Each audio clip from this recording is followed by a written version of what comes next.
Hey, Tech Guide Ninjas here. Hope you're having a good day today. Today we're going to look at how to make your profile picture private on Facebook. So if you haven't already, navigate to your Facebook profile and then click on your profile picture. From there, click on See Profile Picture.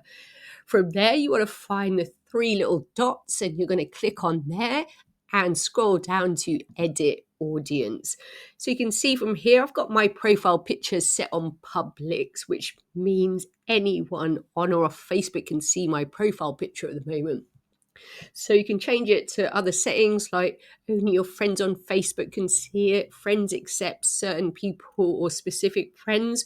Or if you want to make it totally private, click on the Only Me tab, and then only you will be able to see your profile picture, not anyone else.